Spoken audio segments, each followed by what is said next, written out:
Minecraft is complicated. Like, really complicated.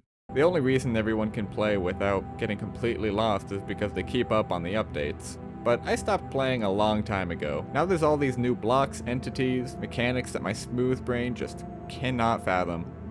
It's made it difficult to invest myself in the game. So I have two options. Get a job and try to make something out of my life now that I've lost interest in an old addiction, or get back into playing. And of course I chose the latter. I wanted to start a survival world, but I would end up wandering aimlessly, punching a tree, building a house, and quitting the game. Repeat for 9 saves. So I want to start at the very beginning, when Minecraft was uncomplicated, when the world made sense. This is the extended development history of Minecraft. Not all of Minecraft's updates are playable, though. Most are just from the launcher.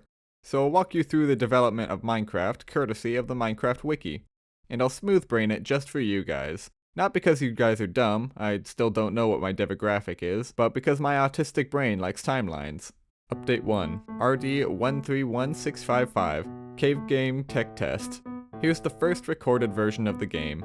It has 2 blocks, grass and stone. Grass generates on the top layer and stone generates everywhere else. The textures here are from a project Notch was working on called Ruby Dung. In fact, that's why the first few updates start with RD, because Notch really thought that name would stick. Mostly, it just generates caves and you can do such exciting things as walking around and jumping. Let's move on. Update 2, RD132211. Here, Notch decided to get rid of the caves. I mean, what do you think this is, a cave game? Now you can place and destroy blocks, except the mouse buttons are different than what you're probably used to. You can also simulate Pearl Harbor with R. This version of the game is playable on the launcher, so I'll do that now. The first thing I did in Cave Game was dig a hole.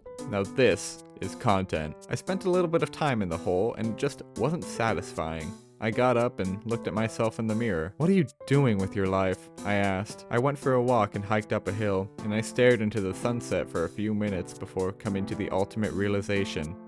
Diet sodas are worse for you than regular sodas. Like, these lab-engineered chemicals that they use for sweeteners are no better than regular sugar. Oh, and I figured out what I should build. I'll make a stone tower to build height. What do you expect? Survival isn't a thing yet, so my ideas are limited. Here's what I came up with. Exceptional. Update 3, RD132328. This update added zombies. Yes, I know that's Steve. But they are referred to as zombies in the code. They just flail around aimlessly like an elderly citizen. Their animation depicts them panicking because they know what they will one day become. So what did I do? Why, I made 3 more towers. My plan is to contain these mobs in my own little location, so I'll be making a wall with it later. What might I be protecting them from, you ask? Put simply, it's already too late. By the time I was finished with my towers, all the mobs already fell off the edge of the map. Don't worry, they'll probably be back in Update 4, RD20090515. Stop right there! This update is a complete and utter lie. Let me explain. The launcher says that this is playable, but it isn't. It just ends up running a different version that's already on the launcher. Mojang had years to correct this mistake. You can't keep getting away with this! Anyway, what did they add? Stone and grass textures changed. They added more blocks such as wood planks, dirt, and cobblestone, which looks similar to the old stone texture. I don't even know if that's worth mentioning. You can spawn Steves using G, so we can fill up our town.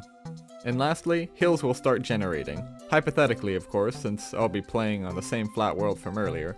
Update 5, RD160052. This new update causes issues.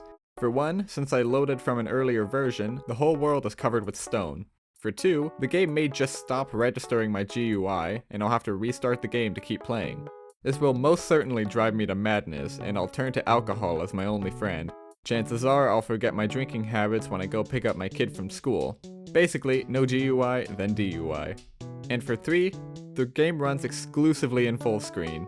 This happens no other times. That part is just annoying.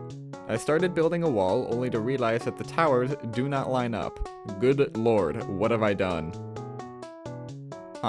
However, I find the destruction of towers in hopes of perfect utopia personally disagreeable on account of certain events. I finished the first wall after having to restart no less than 6 times.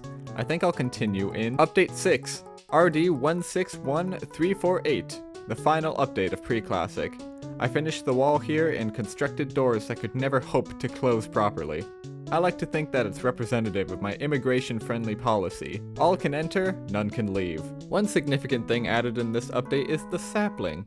Notch didn't like the texture since he put it at the 6th block instead of the expected 5 block. So I put it in the center of my town for all to see. Now all there is to do is to spawn all the mobs I can and prevent them from leaving. So I'll probably be going up the updates until I reach the present day. Subscribe if you want to join my journey. Help me out because I think YouTube started dying once I decided to start making videos. I think it's just bad luck.